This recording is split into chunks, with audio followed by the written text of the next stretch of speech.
والسلام على أشرف الأنبياء والمرسلين وعلى وصحبه أجمعين. قال تعالى في كلامه المجيد الفرقان الحميد: شهر رمضان الذي أنزل فيه القرآن هدى للناس وبينات من الهدى والفرقان. وقال رسول الله صلى الله عليه وسلم: الصوم لي وأنا أجزي به، وكما قال عليه الصلاة والسلام. मेरे दरूद शरीफ पढ़े भाई। अल्लाहुम्मा सल्लि अला मुहम्मद व अला आलि मुहम्मद कमा सल्लैता अला इब्राहीम व अला आलि इब्राहीम इन्नका हमीदुम मजीद। अल्लाहुम्मा बारिक अला मुहम्मद व अला आलि मुहम्मद कमा बारकता अला इब्राहीम व अला आलि इब्राहीम इन्नका हमीदुम मजीद। আলহামদুলিল্লাহ, আমরা আজকের যে অনুষ্ঠানটা বা আজকের যে আলোচনা আসলে আমি আপনাদের মাঝে প্রতি সপ্তাহে একদিন করে থাকি। সেজন্য আমি কোনো লম্বা চড়ো কথা বলবো না, খুব সংক্ষিপ্ত প্রায় 25 মিনিটের মতো কথা বলবো, তাতে আধা ঘন্টার একটু কম। তো সেই ক্ষেত্রে যেহেতু বাহির থেকে মেহমানরা আসছেন, তাদেরকে সম্মান করা আমাদের দায়িত্ব। তারপরেও যেহেতু বলেছেন আমাকে, এই জন্য 2-4টা কথা বলবো ইনশাআল্লাহ। আল্লাহ পাকের দরবারে অসংখ্য শুকরিয়া। আমাদের পবিত্র মাহে রমজান আমাদের করাঘাত করছে, আমাদের একদম দোরগোড়ায় চলে এসেছে। আমার যে আলোচ্য বিষয়, সেই বিষয়টা দিয়েছে মূলত রমজান মাসে, পবিত্র মাহে রমজানে আমাদের বিশ্বনবী রাসূল পাক সাল্লাল্লাহু আলাইহি ওয়াসাল্লাম তিনি কোন ধরনের আমলগুলো করতেন এবং কোন বিষয়গুলো করা মূলত সুন্নাহ রমজানে। তো আমি বেশ কিছু কমন বিষয়ের কথাই বলবো, যে বিষয়গুলো আমরা ভুল করে থাকি। একটা হলো খুব সংক্ষিপ্ত বেশ কয়েকটা কথা বলবো। একটা হলো হাদিস শরীফের মধ্যে আসছে, রাসূলুল্লাহ সাল্লাল্লাহু আলাইহি ওয়াসাল্লাম বলেন, প্রত্যেক রাতের শেষ প্রহরে 1/3 যখন রাত থাকে, তখন আল্লাহ সুবহানাহু ওয়া তাআলা তার বান্দাদেরকে বলেন, তোমাদের মধ্যে কেউ আছো কি যিনি রিজিকের অভাব, রিজিক নেই, আমি তাকে রিজিক দিব? কেউ অসুস্থ আছো কি, আমি তাকে সুস্থ করব? কেউ সমস্যায় আছো, আমি তার সমস্যাকে বিদূরিত করব, মূলোৎপাটন করব? এই কথা আল্লাহ সুবহানাহু ওয়া তাআলা এভরি নাইট, প্রত্যেক রাতে বলেন, শেষ রাতে। কিন্তু আমরা তখন কি থাকি? ঘুমিয়ে থাকি। আর আমাদের এই হ্যাবিটটা নাই যে আমরা প্রত্যেক রাতে শেষ রাতে বলবো, এই অভ্যাসটা নাই। কিন্তু আমাদের জন্য খুব একটা অপরচুনিটি, খুব একটা স্কোপ, সেটা হলো রমজান মাস। কি মাস ভাইজান? রমজান মাসে যিনি রোজা রাখবে, প্রত্যেক রোজাদার সাহারি খাওয়ার জন্য শেষ রাতে উঠতে হয় কিনা? উঠতে হয় না? তাইলে দেখা যাচ্ছে কি, আমরা অনেক মানুষ কি করে, সাহারি খাওয়ার আগে অজু করে না। ধরেন অজু না করে খেলেও সাহারি খাওয়া ঠিক হবে, বাট কি করে, শুধু ওয়াশ করে, মুখ ওয়াশটা করে, চোখের উপর দুটো পানি বা একটু পানি ছিটিয়ে দেয়, দ্যাটস এনাফ, খাবারে বসে যায়। এটা একটা অভ্যাস, চিরাচরিত একটা অভ্যাস। কিন্তু উচিত হলো, যেহেতু একটা তাহাজ্জুদের সময়, অত্যন্ত খুব গুরুত্বপূর্ণ মোমেন্ট, যেই সময় আল্লাহ আমাদেরকে ডাকে। সারাদিন আমরা শুনতেছি যে আমরা আল্লাহকে ডাকি, আল্লাহ আমাদের ডাকে সাড়া দেয়। কিন্তু আল্লাহ কখন ডাকে? আল্লাহ বান্দাকে ডেকে ডেকে বলে, শোনো, কে আছো, কোন সমস্যা, কি প্রয়োজন, কি দরকার, আমি দিব। কিন্তু আমি তখন ডাকি না, সমস্যা ওখানে। এই জন্য রমজান আমাদের জন্য খুবই গুরুত্বপূর্ণ একটা সময় নিয়ে আসছে, সেটা হলো সাহারির সময়, তাহাজ্জুদের সময়। সেই সময় আমরা যদি শর্ট সময়ও থাকে, অল্প একটু সময়ও থাকে, সেই সময় আমরা শুধু ওয়াশ করি, ফেস ওয়াশ করি, মুখ ওয়াশ করি না, অজুটা করলে সব ওয়াশ হয়ে যায়। মানে ঘুমও, আপনি দেখবেন কি, মুখ আর চোখ মুখে পানি দিলে পুরো চোখের ঘুম যায় না, বাট অজু করেন দেখবেন আপনার ঘুম পুরো চলে গেছে। কারণ হাতে দিতে হয় পানি, চোখে দিতে হয়, পায়ে দিতে হয়, পুরো ঘুম চলে গেছে। তাইলে কি হয়, আপনার ভেতরে একটা সতেজ ভাব চলে আসছে। অজু করার সাথে আপনি 2 রাকাত, অ্যাটলিস্ট 2 রাকাত নামাজ আপনি পড়েন। কয় রাকাত ভাই? কি ভাই বুঝতে পারছেন? কয় রাকাত নামাজ? ওয়ানলি 2 রাকাত নামাজ। 2 রাকাত নামাজ পড়ে আপনি একটু শর্ট একটা মোনাজাত করেন, অল্প ছোট্ট একটা মোনাজাত করেন। আমরা মোনাজাত করি না, এখন সমস্যা হলো মোনাজাত করি না। আপনার আল্লাহর সাথে কিভাবে সম্পর্ক হবে? মোনাজাত শব্দের অর্থ কি? মোনাজাত একটা আরবি শব্দ, এর অর্থ হলো চুপিসারে কথা বলা, গোপনে কথা বলা। আচ্ছা, মোনাজাত তো সচরাচর মানুষ যখন কথা বলে তখন কিন্তু খুব আস্তে আস্তে আল্লাহর সাথে বলে, এরকম কিছু একটা না?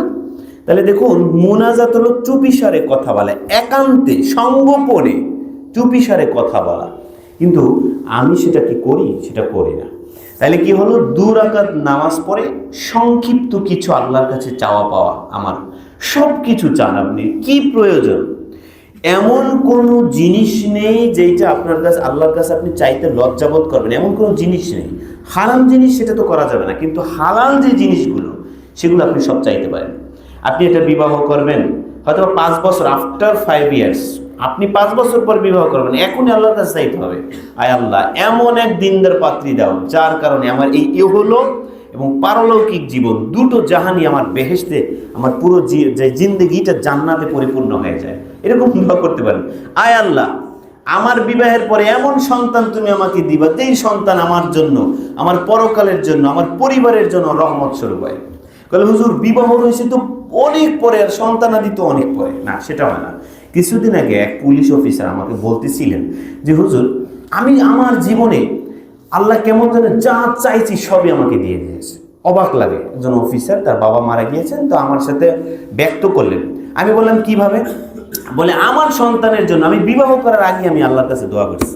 আসলে ঠিকই, দোয়া যত আগে করবেন ওই দোয়াগুলো যে আস্তে আস্তে আস্তে আস্তে গুলো অ্যাপ্লাই হতে থাকে। যেমন দেখবেন কি, চাকরির জন্য জব মানুষের 6 মাস আগে 3 মাস আগে দিয়ে রাখে কিনা অনেক কিছু, পরে দেখা যায় তার কি হয়ে গেছে, তার এই যে নিয়োগপত্র এসে গেছে, এরকম হয়। তো এরকমই একটা দোয়ার সিস্টেম। তো আমরা কি করি? আমরা দোয়াগুলো করতে পারি। তাইলে সংক্ষিপ্ত বিষয় হলো ভাই, তাহাজ্জুদের যদি আমরা টার্গেট নেই যে 30 রমজানে 30টা সাহারি খাবো, অতএব 30 দিনে আমি তাহাজ্জুদ পড়বো, এই 30 দিনে আপনাকে 12 মাস তাহাজ্জুদের অভ্যাসে পরিণত করবে। ঠিক কিনা ভাই? এবং তাহাজ্জুদের বৈশিষ্ট্য হলো এই যে যিনি তাহাজ্জুদ পড়বেন, সহিহ হাদিসের মধ্যে আসছেন, তার মৃত্যু ভেস্তে যাইতে হলে বাধা একমাত্র মৃত্যু। বুঝতে পারেন না মনে হয়? মৃত্যুর পরে তার কোনো হিসাব নাই, লা হিসাবা, কোনো হিসাব নেই, একেবারে ডিরেক্টলি সে বেহেশতে চলে যাবে। কোথায়? যিনি তাহাজ্জুদ গুজার। এটা সম্ভব কিভাবে? এটা হলো এই রমজান মাসটা আসছে, অতএব এই আমলটা আমরা করতেই পারি। এটা খুব গুরুত্বপূর্ণ একটা বিষয়। দ্বিতীয় নম্বর হলো নবীজির যে একটা অকানা আজওয়াদুন নাস, হাদিস শরীফের মধ্যে আছে নবীজি ছিল সবচেয়ে বেশি দানশীল। আজওয়াদ বলা হয় যিনি দানশীলতার চূড়ান্ত শিখরে উপনীত হয়েছে, এটাকে আজওয়াদ বলা হয়। ওকানা আজওয়াদুন নাস, মানুষের মধ্যে সবচেয়ে দানশীল ছিল আমাদের নবীজি। এর মধ্য থেকেও রমজানে তিনি অকাতরে দান করতেন, মানে 2 হাত 2 মুঠো ভরে তিনি দান করতেন। এত পরিমাণে তিনি নিউমারাস অসংখ্য অসংখ্য দান করতেন। কারণ কি? রমজান হইল দানের একটা সিজন। এখন বলতে পারেন আমরা তো এখন ইনকাম করি না, দান করবো কিভাবে? আরে ভাই, দান করার অনেক সুযোগ আছে, দান করার অনেক সুযোগ আছে। আপনার পকেটে 10 টাকা থাকলে সেখান থেকে 2 টাকা দান করা, আপনার কাছে 1 কোটি টাকা দান থাকলে যদি আপনি 10 লক্ষ টাকা দান করার মতোই এখানে হিসাব। আপনারা এই হিসাবটা আপনারা সহজেই বুঝেন। আপনার পকেটে আছে মাত্র 100 টাকা, সেখান থেকে দিচ্ছেন 10 টাকা, কিন্তু এক সময় আল্লাহ যদি আপনাকে দান করে 100 লাখ টাকা, তাইলে আপনি সেই সময় দিতে পারবেন 10 লাখ টাকা। কারণ এখন আছে আপনার কাছে 100 টাকা। এখন যদি আপনার সাহসী কুলায় আমি 10 টাকা দান করব, তাহলে আল্লাহ আপনাকে যখন 1 কোটি দিবে তখন আপনি 10 লাখ টাকা দিতে পারবেন। আর এখন যদি আপনি চিন্তা করেন 100 টাকা আছে, সেখান থেকে আমি কয় টাকা দিব? আমার তো টাকাই নেই, আমার তো আর্নিং সোর্স নেই, আমার কিচ্ছু নেই, শুধু 10টা মানে 100 টাকা আছে, এখান থেকে দিব কেমনে? তখন যখন আপনি 1 কোটি টাকার মালিক হবেন তখন আপনি দিতে পারবেন না। I can challenge. তখন আপনি বলেন 1 কোটি, এইটা তো আমার এখানে লাগবে, সেখানে লাগবে, এখানে লাগবে না। নেভার। দান একদিনই করতে পারে না, এটা বংশ পরম্পরায় অনেক মানুষ দান করে। বাবা দান করলে ছেলে দান করে, ছেলে দান করলে নাতি দান করে। দানের একটা বংশীয় ক্যারেক্টারিস্ট আছে, দানের একটা বংশীয় ধারাও থাকে মানুষের, দেখবেন। কথা বুঝছেন? অতএব এখন থেকে যদি আপনার পূর্বপুরুষদের দিকে না থাকে, এখন থেকে আপনি দানের অভ্যাস করেন। বিশ্বনবীর বড় একটা বৈশিষ্ট্য ছিল রমজান মাসে বেশি পরিমাণে তিনি দান করতেন, পর্যাপ্ত পরিমাণে তিনি দান করতেন। খুব সংক্ষিপ্ত সময় আমরা চলে আসি। এরপরে আর একটা বিষয়, সেটা হলো আমরা নফল পড়া। দেখুন নফলের যে বিষয়টা আসছে, নফলের বিষয়টা হলো এরকমের, কোটি কোটি বিলিয়ন বিলিয়ন নফল যুক্ত করলে একটা ফরজের সমকক্ষ হয় না। কি বলছি ভাইজান? কোটি কোটি বিলিয়ন নফল যদি এক পালায় দেন, এক ওজনে দেন, আর একটা ফরজ দেন, তাইলে ওর সমকক্ষ কোশ্চিনকালেও হবে না। আর আল্লাহ সুবহানাহু ওয়া তাআলা এমন অপরচুনিটি দিয়েছেন, রমজানে একটা নফল আদায় করলে একটা ফরজের সমকক্ষ। সুবহানাল্লাহ, একটা নফল আদায় করলে একটা ফরজের সমতুল্য। তাইলে কি হলো, আপনি এক রাকাত নামাজ পড়েন নফল, কি নামাজ তো অনেকগুলি আছে, আমরা পড়ি না। চাষতের নামাজ আছে, যখন কি হয় সূর্য দ্বিপ্রহরের আগে আগে। এরপর আওয়াবিনের নামাজ আছে মাগরিবের পরে। এরপরে আপনার কি আছে, ইশরাকের নামাজ আছে, চাষতের নামাজ আছে, আওয়াবিনের নামাজ আছে, তাহাজ্জুদের নামাজ আছে, শুকরিয়া নামাজ। নামাজ তো অনেকগুলো আছে, নফল অনেকগুলো নামাজ আছে।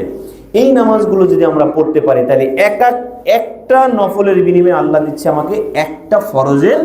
তাহলে আমি যেখানে 1 বিলিয়ন নফল সমকক্ষ একটা ফরজের হচ্ছে না, সেখানে শুধু নমাজে, এই যে শুধু রোজার বিনিময়ে, শুধু রমজানের ক্ষেত্রে আল্লাহ সুবহানাহু ওয়া তাআলা আমাদেরকে একটা গিফট করলেন যে যাও তুমি একটা নফল পড়লে তোমাকে দিলাম একটা ফরজের সমকক্ষ সওয়াব। এটা কি সম্ভব ভাই বলুন? এটা কি রমজানের বাইরে এটা সম্ভব? রমজানটা হলো মূলত একটা কি জানেন, মূলত একটা আমাদের নেকি কামাইয়ের একটা সিজন বা মৌসুম। আমি সংক্ষিপ্তভাবে বলবো, কোরআন এইটা হলো আরো ইজি। রাসূল পাক সাল্লাল্লাহু আলাইহি ওয়াসাল্লাম, সাহাবীরা এত পরিমাণে কোরআন পড়তো, হাদিস শরীফের মধ্যে আসছে শেষ রাতে সাহাবীদের প্রত্যেকের ঘর থেকে মৌমাছির মতো গুনগুন গুনগুন আওয়াজ আইতো। সুবহানাল্লাহ, কথা বুঝেন নাই? মৌমাছির বাসার কাছে যদি কেউ যেয়ে থাকেন, তাহলে দেখবেন সেখানে একটা গুনগুন গুনগুন আওয়াজ আসে, একটা সাউন্ড আসে, খুব একটা মৃদু আওয়াজ আসে মৌমাছির। হাদিসে আসছে সাহাবাদের শেষ রাতে প্রত্যেকের ঘর থেকে একটা সাউন্ড আওয়াজ আসতো। তখন আজান হতো না, আজানও হতো না, শেষ প্রহরে সবার বাসা থেকে, সবার ঘর থেকে একটা কোরআনের আওয়াজ আসতো গুনগুন, পুরো মহল্লায় ছড়িয়ে যেত আওয়াজটা। তাহলে আমাদের অবস্থাটা কি? রমজানে আপনি একটা পড়লে 70 নাকি, আলিফ বললে কয় নাকি? 70 নাকি, এখন পড়লে 10 নাকি। তো 70 নাকি হলে আপনি একটা আয়াত পড়লে, আপনি আজকে কাউন্ট করবেন এক আয়াতের মধ্যে কতগুলো অক্ষর আছে, তাহলে আমার কতগুলো নেকি আসছে। কথা বুঝতে পেরেছেন? দেখুন, তাইলে আমরা বেশি বেশি কোরআন তেলাওয়াত করি ভাই, বেশি বেশি, পর্যাপ্ত সময় নষ্ট না করে। আপনার আজকের কি আছে, মোবাইল আছে, আপনার ল্যাপটপ আছে, আপনি কি করতে পারেন, কোরআন পড়তে পারেন। সরাসরি ছোট্ট ছোট্ট কোরআনও আছে, আপনি বসে বসে পড়তে পারেন, দাঁড়িয়ে দাঁড়িয়ে পড়তে পারেন, এনি প্লেস এনিওয়্যার, যে কোনো জায়গায় বসে আপনি কোরআন পড়তে পারেন। সেটা নাপাকি না হলেই হলো। দেখুন, আমরা কোরআনের বেশি বেশি পড়া পড়তে পারি। এরপরে আরেকটা বিষয় আমরা দেখতে পাচ্ছি, সেটা হলো এই, রোজা রাখি কিন্তু গুনাহ পরিত্যাগ করি না। রাসূল পাক সাল্লাল্লাহু আলাইহি ওয়াসাল্লাম বলেন যে রোজা রাখি, কিছু মানুষের রোজাগুলো খালি উপবাস ছাড়া আর কিছু না।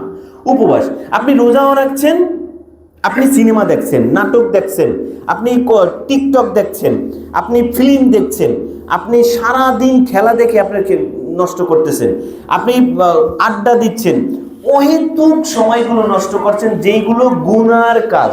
রোজা দেখছেন, আপনি মেয়েদের সাথে চ্যাটিং করছেন, এই রোজার মাধ্যমে শুধু উপবাস ছাড়া আর কিছুই আসে না, কোনো নেকিটিকি নাই। রোজা তো ওই জিনিস, যেই রোজার মাধ্যমে আমার জিহ্বাটা সংযত থাকবে না, ওই রোজার মূল্য নেই। যেই রোজা রাখলে আমার চোখ সংযত থাকবে না, ওই রোজার মূল্য নেই। যেই রোজা রাখবো কিন্তু আমার হাত সংযত থাকবে না, ওই রোজার মূল্য নেই। যেমন আমার হাত দিয়ে আগেও মারতাম মানুষকে, এখনো মারি। আমার চোখ দিয়ে মেয়েদের দিকে তাকিয়ে আছি, এখনো তাকিয়ে আছি। আমার কান দিয়ে অশ্লীল গান শুনতেছি, রোজা রেখেও গান শুনতেছে। অনেক মানুষ দেখা যায় রোজা রাখছে, ইয়ারফোন দিয়ে গান শুনতেছে, রোজা রাখছে, ফিল্ম দেখতেছে, নাটক দেখতেছে, কৌতুক দেখতেছে, টিকটক দেখতেছে, অহেতুক ফানি দেখতেছে, অথচ রোজা রাখছে, সময় পাস করে, কালে যে ইফতারির সময় ইফতারি করবো। তাহলে আপনার চোখের রোজা আছে, আপনার কি আছে, চোখের রোজা আছে, কানের রোজা আছে, হাতের রোজা আছে, পায়ের রোজা আছে, এভরি আপনার পার্টস, একটা প্রত্যেকটা অঙ্গ প্রত্যঙ্গের রোজা আছে। রোজা মানে কি, নিজেকে বিরত রাখতে হবে। পেটের রোজা মানে কি? খাইলেন না কিন্তু চোখে রোজা নাই। তাহলে এই যে বিষয়গুলি আছে, দেখবেন আমাদের যে আপনারা যে অঙ্গনে থাকেন, এই অঙ্গনে রোজা রাখার পর ঠিকই ফিল্ম দেখে, এই অঙ্গনে রোজা রাখার পরে মেয়েদের সাথে চ্যাটিং করে না, নেভার, এটা হয় না। একটা মাসের জন্য আপনি কি করেন যে না, যদি একান্ত হয় আমার চক্ষুকে সংযত রাখবো, নিচের দিকে তাকিয়ে আমি কথা বলবো। আপনার চোখ রোজা রাখতে হবে, যে এতদিন মেয়েদের দিকে তাকিয়েছে না, এই রোজার মাসে আমি কার দিকে তাকাবো না। এই ডিটারমাইন সংকল্প করেন। এই রোজার মাধ্যমে হইতে পারে আপনার আল্লাহ পাক আপনার জীবনকে ডেভেলপ করে দিতে পারে, পুরো মডিফাই করে দিতে পারে, চেঞ্জ করে দিতে পারে, এটা হইতে পারে। আমরা খুব এই বিষয়টাকে লক্ষ্য রাখবো। এরপরে আরেকটা বিষয় আমি না বললেই না, সেটা হলো এই, আমরা সাহারি আর ইফতারির ব্যাপারটা খুব আলসেমি করি। সাহারির সময় আর ইফতারের সময় খুব গুরুত্বপূর্ণ একটা ব্যাপার, ইফতারি মানুষ দেরিতে করে, এইটা একটা বিষয়। নবীজি বলেন যে ইফতারির সময় আসলে তোমরা দ্রুত দ্রুত ইফতারি করো, দ্রুত দ্রুত ইফতারি করো। কিন্তু কিছু মানুষ আছে গরিমসি করে, ইফতারি করে খুব দেরিতে। এই যে আজান দেয় তারপরও সাজায়, এখানে সেখানে শরবত গুলে, এরপরে সাজিয়ে দেয়, এরপরে খাবার একটু পরে খায়, সবাইকে খাওয়ায়, নেবার, এটা করা যাবে না। নবীজি বলেছেন যে ইফতারির সময় হওয়া মাত্র আর দেরি করা, ডোন্ট লেট, দেরি করা যাবে না, সময় হওয়ার সাথে সাথে তোমার ইফতারি করতে হবে। এটার মধ্যে বারাকা, কথা বুঝতে পেরেছেন? এইটির মধ্যেই বারাকা। আর ইফতারির মধ্যে একটু কি করা, দোয়া করা। এই যে বলছি আমরা দোয়ার বিষয়টা আমরা খুব আলসেমি করি। ইফতারির মধ্যে দোয়া করতে হবে। আমরা কি করি জানেন নাকি? পারিবারিক ব্যাপারে আপনারা দেখবেন, আপনাদের বাসা বাড়িতে তো আপনারা অনেকে যাবেন, বিশেষ করে আজকের একটা মহিলা সেমিনারের কথা বলছি আমি, একদম মহিলা সেমিনার ছিল সেটা। মহিলাদের একটা হ্যাবিট হলো ইফতারের সময় তাদের কাজ বেড়ে যায়, ব্যস্ততা বেড়ে যায়। আমি দেখেছি তারা ওই সময় আর ঠিকমতো ইফতারিও করতে পারে না, দোয়া তো করতেই পারে না। মানে আজান দেয়, তারপরে দেখে শরবত দেয় নাতিকে, ছেলেকে, মেয়েকে, স্বামীকে, শ্বশুরকে, শাশুড়িকে। অর্থাৎ ওই মেয়েরা দেখছি ইফতারের মুহূর্তে সে অনেক বিজি হয়ে যায়। নেবার, এটা করা যাবে না। সবাই নিয়ে সিদ্ধান্ত নিতে হবে ইফতারের 10 মিনিট আগে সকল মেম্বার, ফ্যামিলির সকল মেম্বার এই সিদ্ধান্ত উপনীত হবে 10 মিনিট আগে আমরা এই সিদ্ধান্ত নিব যে কেউ কোনো কাজ করবো না। এর আগে শত কাজ থাকলেও হাত গুটিয়ে সবাই বসে যাব, বসে গিয়ে ইস্তিগফার করব, দোয়া পড়ব, দরুদ পড়ব। এইবার অন্তত পক্ষে 5 মিনিট আগে আমরা আল্লাহর কাছে দোয়া করব। ছেলে মেয়ের জন্য দোয়া করবে, মেয়ে ছেলের জন্য দোয়া করবে, বাবা ছেলের জন্য দোয়া করবে, ছেলে বাবার জন্য দোয়া করবে, একে অপরের জন্য দোয়া করতে হবে। আমরা একটা পুত্রবধূ পাই আর সারাদিন খালি গালি দিই, ওই পুত্রবধূর জন্য আপনি একদিনে কি দোয়া করছেন, আয় আল্লাহ যে আমার এই পুত্রবধূকে আপনি কি নেককার পুত্রবধূ বানায় দেন, যেন আমি শ্বশুর হিসেবে আমাকে মর্যাদা দেয়। এই দোয়া কি কোনোদিন করেছে? এই দোয়া কোনোদিন করে নাই। কিন্তু ওই বদদোয়াটা ঠিকই দেয় যে এইটারে বাদ দেবো, এইটারে সরাই দেবো, এইটা ঘর থেকে তাড়িয়ে দেবো, এটা মরে না কেন, এরকম বলে অনেক সময়। তাহলে বদদোয়া ঠিকই শ্বশুর শাশুড়ি করছে, কিন্তু ওই মেয়েটার জন্য একদিন কি করতেছে না, হাত উঠাইয়া দোয়া করতেছে না, এটা ঠিক না।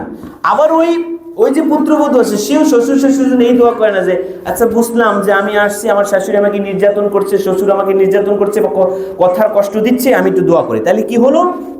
এই সিদ্ধান্ত আমাদের উপনীত হবে। আপনারা যেখানেই যান, আমরা ইফতারির আগে আমাদের সময়টাকে অহেতুক বিনষ্ট করবো না, ডিসপয়েল করবো না। আমরা ইফতারির অন্তত পক্ষে 5 মিনিট আগে হইলেও আমরা দোয়া করবো। এই মুহূর্তে আল্লাহ পাক দোয়া কবুল করে। এমনকি এটাও আসছে যে আল্লাহ সুবহানাহু ওয়া তাআলা গর্ব করেন যে দেখো বান্দা খাবার নিয়ে নাড়াচাড়া করে, দেখো বান্দা ইচ্ছে করলে তো খাবার খেতে পারে, দেখো কিন্তু ওরা খাচ্ছে না কেন? ফেরেশতাদেরকে আবার জিজ্ঞেস করে, আচ্ছা ওরা খায় না কেন? বলে আল্লাহ ওরা তো আপনার ভয়ে খায় না। কি সত্যি? হ্যাঁ, ওরা তো খাইতে পারে, যে দেখো ওই তৃষ্ণায় পিপাসার্থে বুক ওদের ফেটে যাচ্ছে, বুক ওদের ফেটে যাচ্ছে, তৃষ্ণায় পিপাসার্থে ওরা তো পানি পান করতে পারে। কয় আল্লাহ পানি তো পান করতে পারে নাড়ায় চারায়, কিন্তু পানি কি করে না? পানি পান করে না। তাহলে পানি পান করে না, তাহলে কি হলো? পানি পান করে না, কয় আল্লাহ আপনার ভয়ে পানি পান করে না। কিসের ভয়ে? আপনার ভয়ে পানি পান করে না। আচ্ছা আমার ভয়ে পান, তাহলে কিসের জন্য আমাকে ভয় পায়? কয় আল্লাহ ওরা গুনাহ করছে, এই জন্য আপনার কাছে কি চায়? মাপ চায়। কয় তোরা সাক্ষী থাক। ফেরেশতাদেরকে আল্লাহ পাক এরকম মজলিস মিলাই বলে তোরা সাক্ষী থাক, এই বান্দা যেহেতু আমাকে ভয় পেয়ে পানি পান করছে না, কিসের জন্য? আমাকে ভয় পাইছে। কেন ভয় পাইছে? যে জাহান্নামে নিব। আচ্ছা তোরা সাক্ষীটা করে জাহান্নাম থেকে ওর নামটা আজীবনের জন্য কেটে দিলাম। সুবহানাল্লাহ। ওরা আর কি চায়? আল্লাহ আপনার কাছে আর চায় হলো ওরা একটা বেহেশতের দাবিদার, ওরা বেহেশত চায়, ওরা জাহান্নামে যেতে চায় না। তোরা সাক্ষী থাক, ফাশহাদু, তোরা সাক্ষী থাক, এই বান্দাকে আমি বেহেশতে ওর নামটা আমি লিখে নিলাম।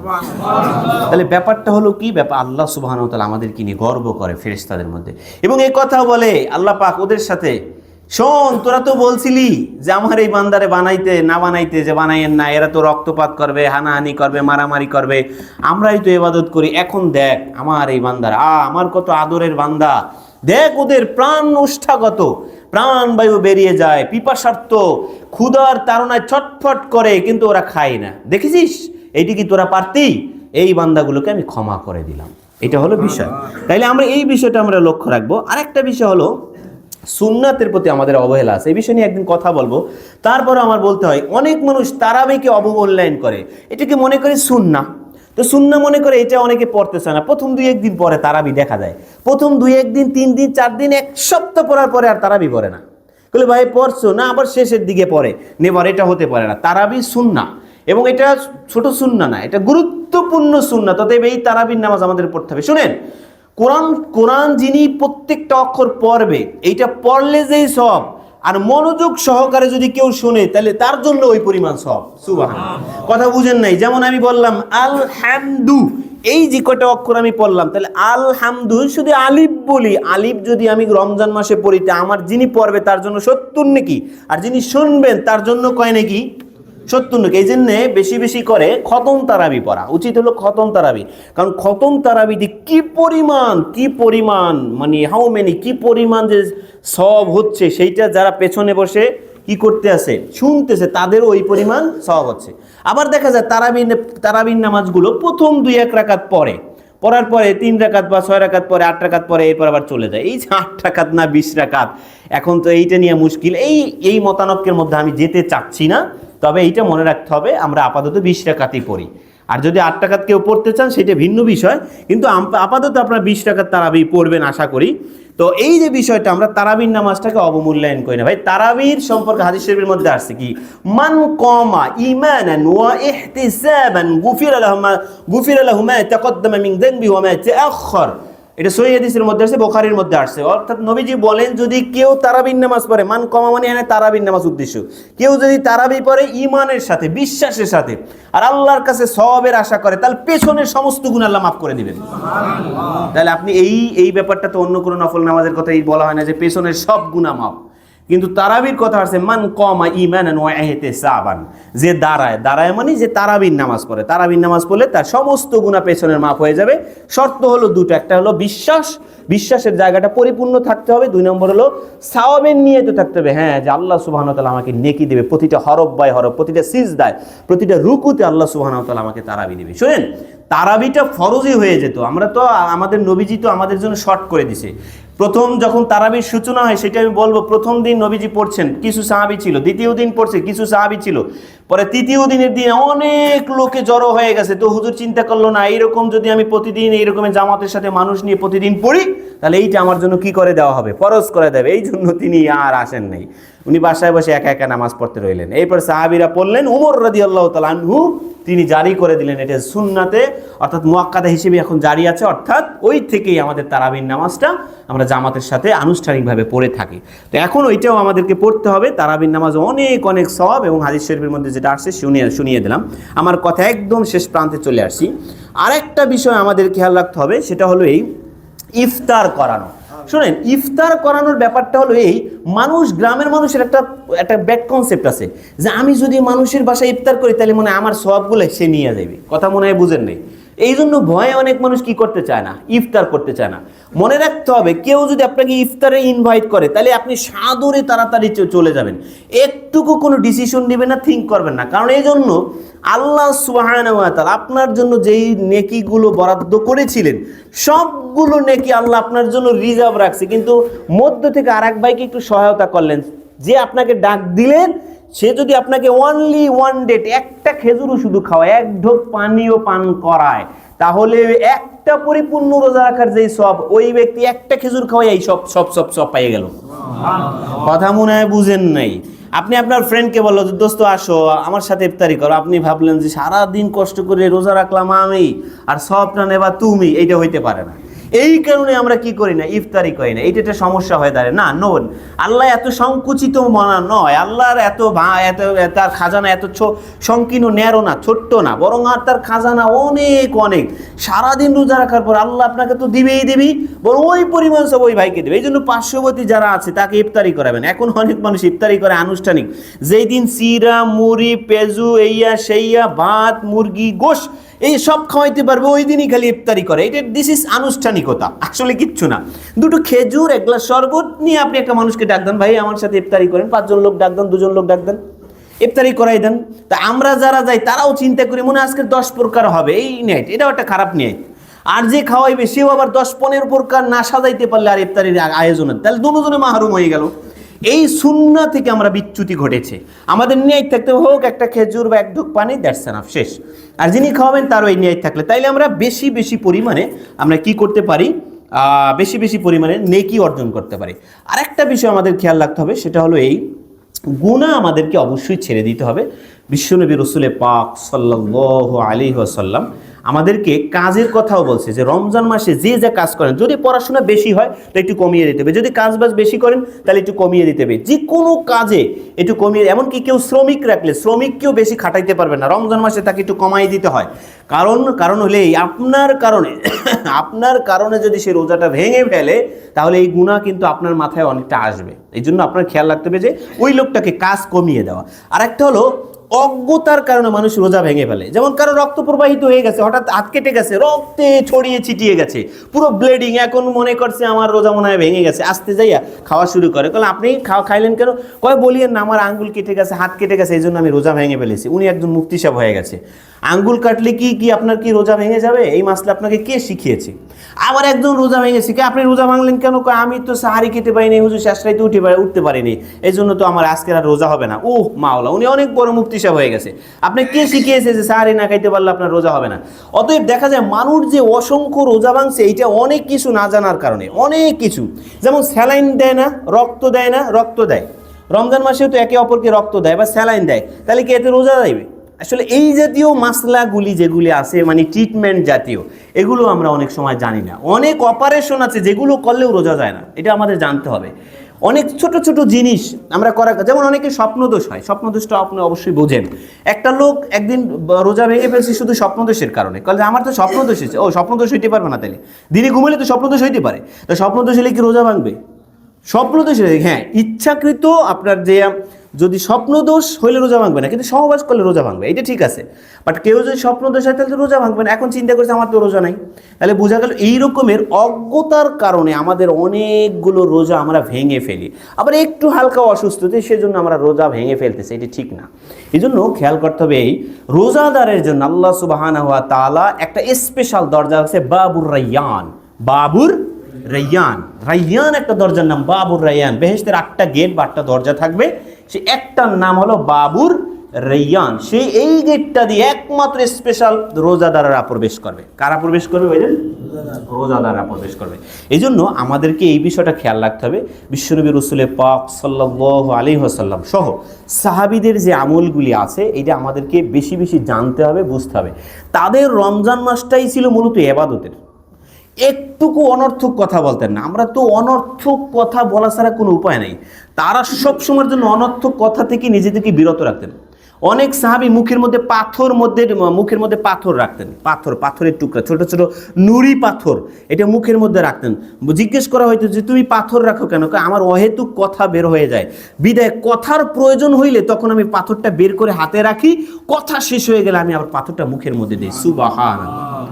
মানুষকে জাহান্নামে নেবে তার মুখ, মানুষকে জাহান্নামে নেবে তার লজ্জাস্থান। এই দুটো জিনিস হাদিসের মুসলিমের মধ্যে আসছে, মুসলিম শরীফের, যে নবীজি বলেন এই দুইটার জিম্মাদারি আমাকে যে দিতে পারবে, সহিহ হাদিস, মুখ আর লজ্জাস্থান, আমি তার বেহেশতের গ্যারান্টি আর জিম্মাদার আমি নিজে হয়ে গেলাম।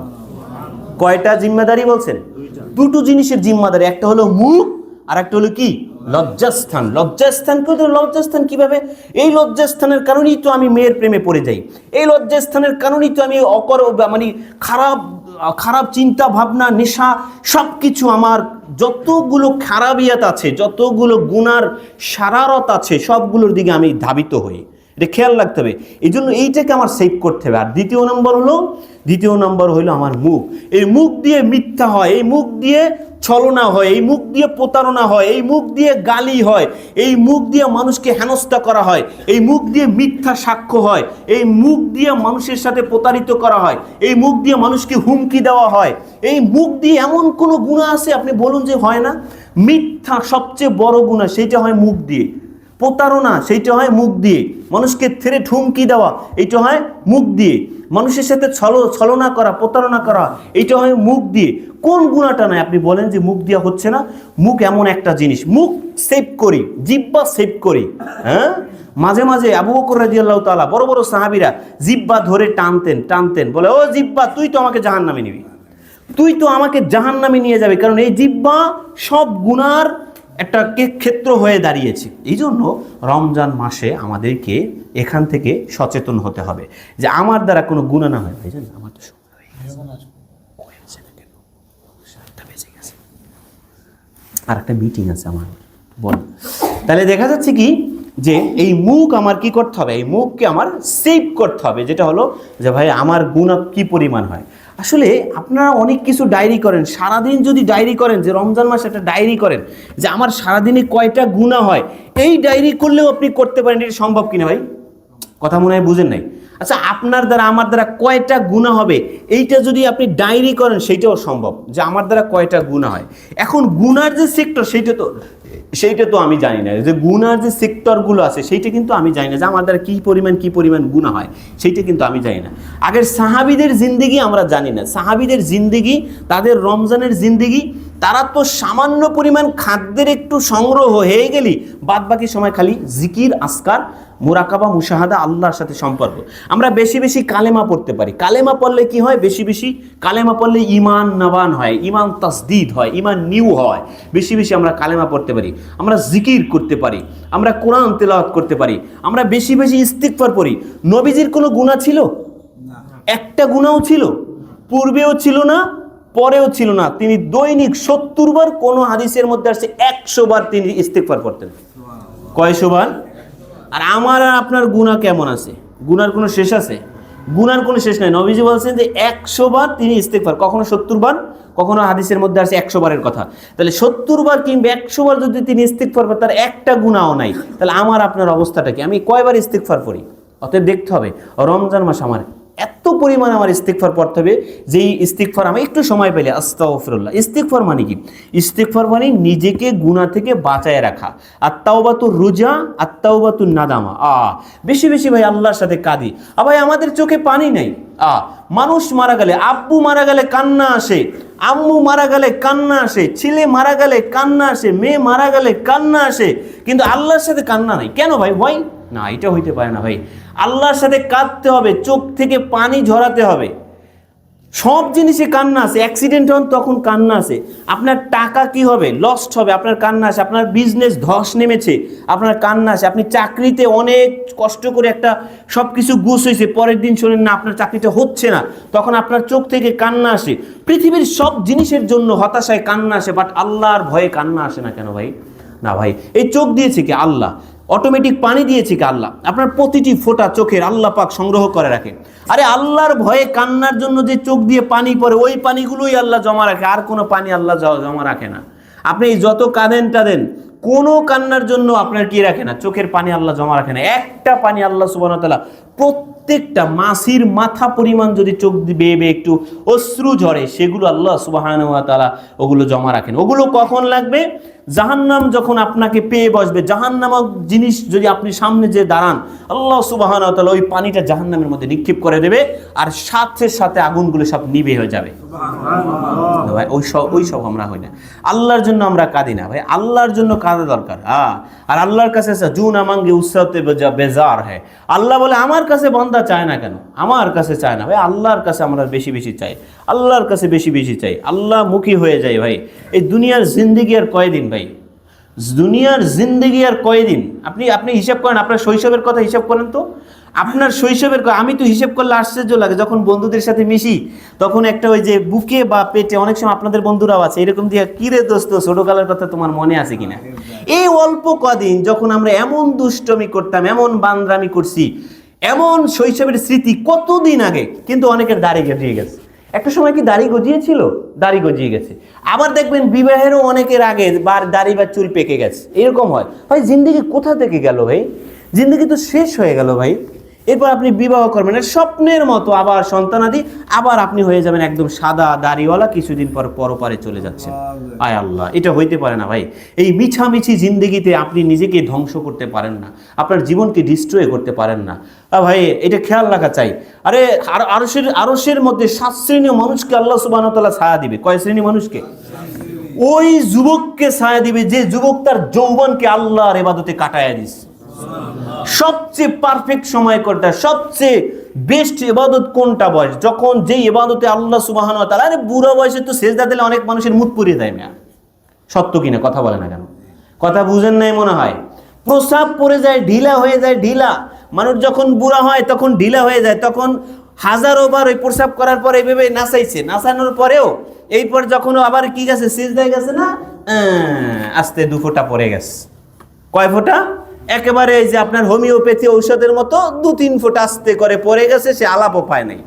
সে কি পায় নাই? সত্য করে বললাম ভাইজান, বুড়ো না হইলে এটি বোঝা যাবে না। হাজারোটা, কারণ তার শক্তি নেই। তাহলে তার ইবাদত কি অ্যাকসেপ্টেবল? সে তো সিজদা দিছে, এখন তো 2 ফোঁটা পড়ে গেছে হোমিওর মতো, তাহলে তার আর কি হলো না? সুন্দর করে তার নামাজটা হলো না। তাহলে কি হলো? আর এই যুবক বয়সটা কি? এই যুবক বয়সটা সব কিছু ফিটফাট আছে। আপনার এখন প্রসাব করে হালকা একটু খালি এইভাবে মোড় দিলে দ্যাটস এনাফ, শেষ। আপনি বীর পাহলোয়ানের মতো নামাজে দাঁড়িয়ে গেছেন, কোনো সমস্যাই হয় না। সমস্যা হয় না। তাহলে দেখা যায় কি, শীতের দিনে আপনি সহজে করতে পারেন না। অর্থাৎ ইবাদতগুলো যৌবনে আল্লাহর কাছে খুব অ্যাকসেপ্টেবল কেন, খুব পছন্দনীয় কেন? কারণ কি হয়? কারণ হলো এই কারণে যে আপনি সম্পূর্ণ কাজটা সুন্দরভাবে সুষ্ঠুভাবে আদায় করতে পারতেছেন। এই জন্য যৌবন বয়সের ইবাদত আল্লাহ সুবহানাহু ওয়া তাআলার কাছে খুবই গ্রহণীয়। এই বিষয়টা আমাদের খেয়াল রাখা চাই।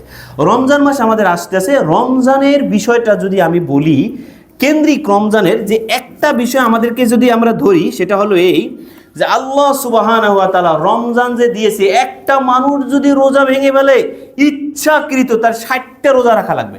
কয়টা রোজা রাখতে হবে? আচ্ছা, 60টা রোজা রাখা কি সম্ভব? আপনি বলেন, একটা না 2 মাস রোজা রাখা কি সম্ভব? আপনি ভেবেছিলেন কি? আপনি কি ভেবেছিলেন যে আমি রোজা রাখবো না? না, এটা হয় না। জীবন যায় যাক, একটা রোজা ভাঙবেন না। নারায়ে তাকবীর, হাত জায়গা নারায়ে তাকবীর কই, নারায়ে তাকবীর। ইনশাআল্লাহ একটা রোজা আমরা ভাঙবো না, ইনশাআল্লাহ। ভাঙবেন নি আবার রোজা? আপনি কমিটমেন্ট করেন যে আল্লাহ তুমি যদি আমাকে মৃত্যু দাও, দিও, আমি রোজা অবস্থায় মৃত্যুবরণ করবো। ঠিক কিনা ভাই? আরে বেরোজা থাকা অবস্থায় তো বহুত মানুষ মারা যাচ্ছে মেয়া। এই রোজা, এই রমজান মাসে অনেক মানুষ মারা যাবে কিনা রোজা না রাখা অবস্থায়? আর আপনি তো দেখতেছেন রোজা অবস্থায়। আপনার যখন আত্মাটা আল্লাহর কাছে যাইবে, শুনেন, আমি যদি রোজা অবস্থায় মারা যাই, আপনি যদি রোজা অবস্থায় মারা যান, এর সে গুড লাক, এর সে সৌভাগ্য আর কিছু হতে পারে না।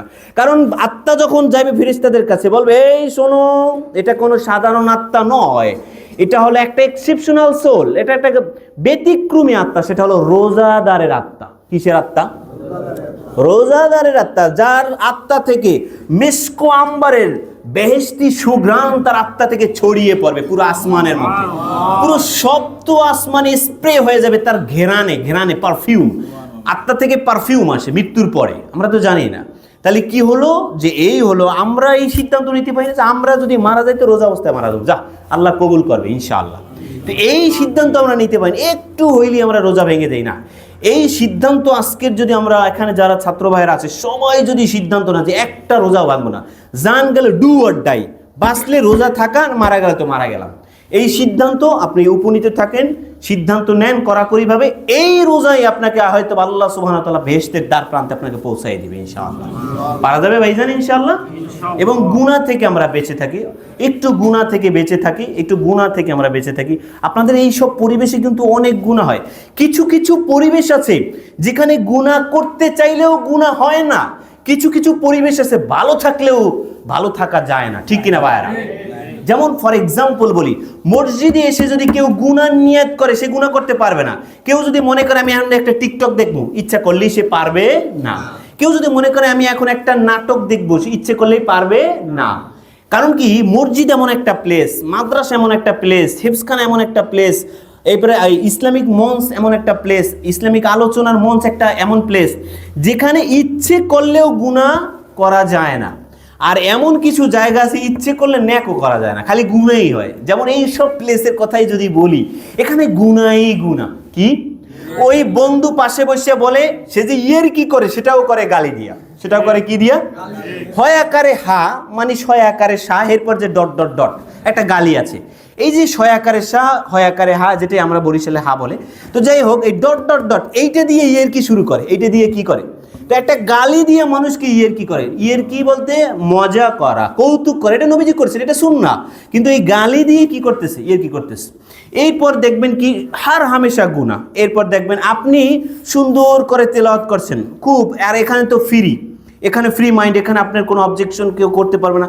পাশেই সে পুরো লাউড দিয়ে একটা গান শুনতেছে, খুব ডিজে গান, সে ডিজে, এখন আপনি বাধাও দিতে পারতেছেন, আপনি কিন্তু কোরআন পড়েন, পাশে ডিজে গান চলে, তাহলে আপনি কি করবেন, আপনি বাধা দিতে পারবেন না। তাহলে এখন হার হামেশা, প্রতিটি মুহূর্ত, প্রতিটি লাম্হা, এভরি মোমেন্ট সে গুনাহ হচ্ছে, আপনি বেঁচে থাকা কঠিন হয়ে যায়, খুব কঠিন। তাহলে বুঝাচ্ছি কি, এটা গুনার একটা পরিবেশ, সেখান থেকে বাঁচিয়ে রাখা।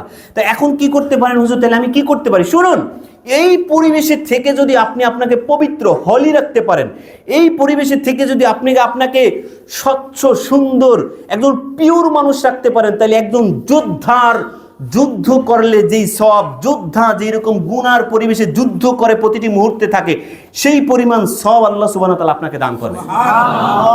এটা চ্যালেঞ্জ করে বলি, কারণ প্রতিটি মোমেন্ট, প্রতিটি মুহূর্ত আপনাকে যুদ্ধ করে এখানে থাকতে হচ্ছে। কারণ কি, আপনি মারামারি করছেন সেটা আমি বলি নাই, কিন্তু মনের যুদ্ধ, মনের মাইন্ড স্ট্রাগল। আবার বলছি না আমরা ফিজিক্যাল স্ট্রাগল করি না, আমার কথা শুনে আবার ঝামেলা আছে। তাইলে মাইন্ড স্ট্রাগল নামক একটা বিষয় আছে। মাইন্ড স্ট্রাগল করতে হবে যে আমার প্রতিটি মুহূর্তে আমার মাইন্ডকে সাজাতে হবে যে আমার গুনাহ থেকে বাঁচবো কিভাবে, এটা একটা বিষয়।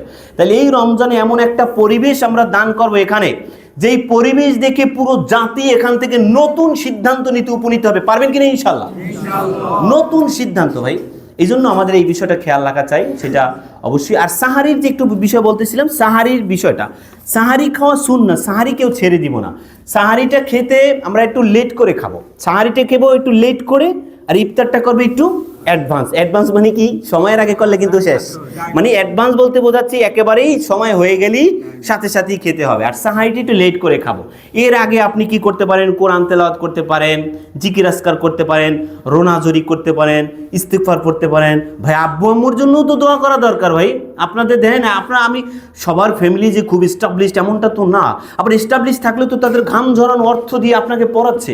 আপনার বাবার জন্য আপনি কতদিন দোয়া করেছেন, আপনার মায়ের জন্য আপনি কতদিন দোয়া করছেন, আপনি তো একেবারে তেরতের করে লম্বা হয়ে গেছেন, বড় হয়ে গেছেন। উচিত নয়, এটা ঠিক না। আপনার জন্য তারা জীবনকে জলাঞ্জলি দিয়েছে, সুখটুকু বিসর্জন করেছে, ভালোবাসাটুকু সবগুলো তাজা ভালোবাসাগুলো তারা বিসর্জন করেছে।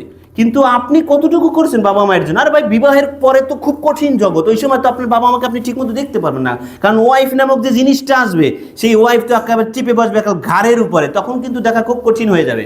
এই জন্য উচিত এখন থেকেই বাবার জন্য দোয়া করা, মায়ের জন্য দোয়া করা, পরিবারের জন্য দোয়া করা। ভাই এটা ঠিক না ভাই, এই জন্য বেশি বেশি দোয়া করে। তাহলে আমরা বলছিলাম কি, সাহারি খাওয়া, সাহারির ব্যাপারটা হলো এইরকমের যে একটু দেরিতে খাবো। আর হলো বিষয়টা কি, এমন পরিমাণ কিছু মানুষ ইফতারি করে একেবারে গলা টলা, এবার ঠিক মতো আর কয় যে তুমি করবা না, ওই যে তারাবি পড়বা না, বলে যে আমি তারাবি যে পড়বো, আজকের যে পরিমাণ দোস্ত খাইছি এতে তারাবি পড়া সম্ভব না। নাউজুবিল্লাহ বলেন। তোমাকে এই পরিমাণ খাইতে কইছে, বলছে কে? যে পরিমাণ খাইয়ে তুমি এখন তারাবি পর্যন্ত পড়তে পারতেছো না। কি বলছে? নবীজির খাবারের সুন্নাহ কি ছিল? 1/3, অর্থাৎ পেটের পাকস্থলীর 1/3 তিনি খাবার খেতেন, আরেক অংশ তিনি পানি পান করতেন, আরেক অংশ তিনি খালি রাখতেন। আর আমরা পানি তো দূরের কথা, খাবার দিয়েই মুখ পর্যন্ত রিজার্ভ, এরপর যে পানি খাবো আর জায়গা নাই, পানি খাওয়ার কি নাই, এরপর খালিটা রাখবে কোথায়, সমস্যাটা কোথায়, এটা তো খুব মুশকিল একটা বিষয় না, এইটা হইতে পারে না, এইটা কিন্তু হওয়ার বিষয় না। এই জন্য আমাদের খেয়াল রাখতে হবে 1/3 খাবার পাবো আর খাবো সেইটা না। তবে হ্যাঁ, একটা বিষয় খেয়াল আছে, রমজানে যে যত খাবেন কোনো হিসাব কিতাব নাই। সুবহানাল্লাহ। শুনেন, রমজানে আদার্স রমজানের বাইরে যদি আপনি এক ঢোক পানি খান, ওই পানিরও হিসাব আল্লাহ সুবহানাহু ওয়া তাআলার কাছে দিতে হবে। কয় ঢোক? এক ঢোক। কিন্তু রমজানে আপনি পানি না, আপনি পনির, ছানা, ঘি, মাখন, মাঠা, দধি, আপনি এনি প্রকার যে কোনো প্রকারের খাবার খাবেন, কোনো হিসাব নাই, কোনো কিতাব নাই।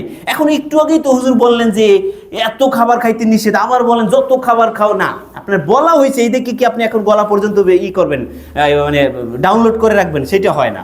ডাউনলোডটা করতে হবে আপনার বুঝে শুনে, যে কি পরিমাণ খেতে বলছে। আপনি দেখবেন পেট যদি খালি থাকে তাহলে কিন্তু ইবাদত করতে কি হয়, সুবিধা হয়। আরে ভাই, সাহাবীদের জীবন কেমন ছিল? সাহাবীরা তো এই পরিমাণ খাবার পেতেন না, 2-1টা খেজুর খেয়ে পুরো সারা দিন পার করে দিতেন। আমাদের কি অবস্থা? 1 টুকরা 2 টুকরা রুটি, একটু গোশতের ঝোল, যেটাকে হাদিস শরীফের মধ্যে আসছে সরিদ নামক একটা খাবার আছে, নবীজি খুব পছন্দ করতেন।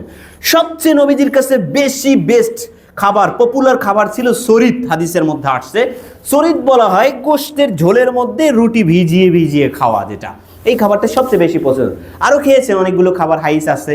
তো যেই বিষয়টা বলবো সেটা হলো এই, তাহলে খাবারের ব্যাপারটা ছিল ওই পরিমাণ, তাহলে খাবো ঠিক আছে, কিন্তু এই পরিমাণ না যে খাবার আমার ইবাদতকে নষ্ট করবে। আল্লাহ সুবহানাহু ওয়া তাআলা আমাদেরকে রমজানের হক অনুযায়ী প্রতিটি ইবাদতকে সুন্নাহ অনুযায়ী পালন করার তৌফিক দান করুক। আমিন। ওয়া আখির দাওয়ানা আনিল হামদুলিল্লাহি রাব্বিল আলামিন। আসসালামু আলাইকুম ওয়া রাহমাতুল্লাহ।